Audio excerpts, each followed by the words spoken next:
Nobel സമ്മാന ജേതാവായ മുഹമ്മദ് യൂനൂസിന്റെ നേതൃത്വത്തിലുള്ള ഇടക്കാല സർക്കാർ ബംഗ്ലാദേശിൽ അധികാരമേറ്റു.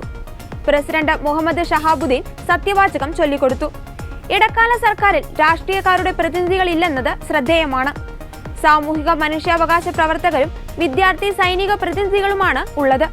വിദ്യാർത്ഥി പ്രക്ഷോഭത്തിന് നേതൃത്വം നൽകിയ വിവേചന വിരുദ്ധ വിദ്യാർത്ഥി പ്രസ്ഥാനത്തിന്റെ പ്രമുഖ നേതാവ് നഹിദ് ഇസ്ലാമും ആസിഫ് മുഹമ്മദും ഇടക്കാല സർക്കാരിൽ ഇടം നേടിയിട്ടുണ്ട്. 16 അംഗങ്ങളാണ് ഉപദേശക സമിതിയിൽ ഉള്ളത്.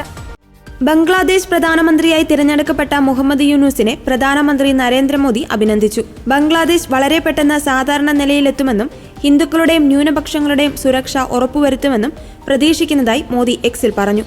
സർക്കാരിനെതിരെയുള്ള പ്രക്ഷോഭത്തെ തുടർന്ന് ഷെയ്ഖ് ഹസീന രാജിവെച്ചതിനെ തുടർന്നാണ് ഇടക്കാല സർക്കാർ അധികാരമേറ്റത്.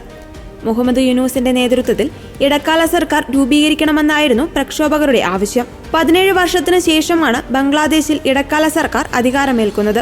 തൊഴിൽ നിയമം ലംഘിച്ചെന്ന കേസിൽ മുഹമ്മദ് യൂനൂസിനെതിരായ ശിക്ഷാവിധി ബംഗ്ലാദേശ് കോടതി കഴിഞ്ഞ ദിവസം റദ്ദാക്കിയിരുന്നു. 6 മാസം തടവിന് കഴിഞ്ഞ ജനുവരിയിലാണ് യൂനൂസിനെ ശിക്ഷിച്ചത്. ഇടക്കാല സർക്കാരിന്റെ തലപ്പത്തേക്ക് വിദ്യാർത്ഥി സംഘടനകൾ മുന്നോട്ട് വെച്ചത് സാമ്പത്തിക വിദഗ്ധനായ മുഹമ്മദ് യൂനൂസിന്റെ പേര് മാത്രമാണ്. ഷെയ്ഖ് ഹസീനയുടെ ശക്തനായ വിമർശകനായിരുന്നു മുഹമ്മദ് യൂനൂസ്.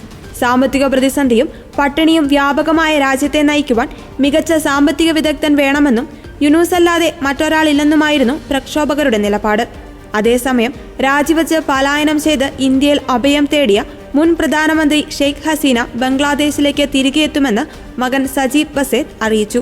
വാർത്താ ഏജൻസി PTIയോടാണ് സജീബിന്റെ പ്രതികരണം. ബംഗ്ലാദേശിൽ ജനാധിപത്യം പുനഃസ്ഥാപിക്കപ്പെടുമെന്ന പ്രതീക്ഷ പങ്കുവച്ച സജീബ് ഇതിനായി ഇന്ത്യൻ സർക്കാർ രാജ്യാന്തര തലത്തിൽ സമ്മർദ്ദം ചെലുത്തണമെന്നും ആവശ്യപ്പെട്ടു. ഷെയ്ഖ് ഹസീന US-ലേക്കോ UK-യിലേക്കോ അഭയം തേടുമെന്ന തരത്തിലുള്ള റിപ്പോർട്ടുകളും സജീബ് നിഷേധിച്ചു.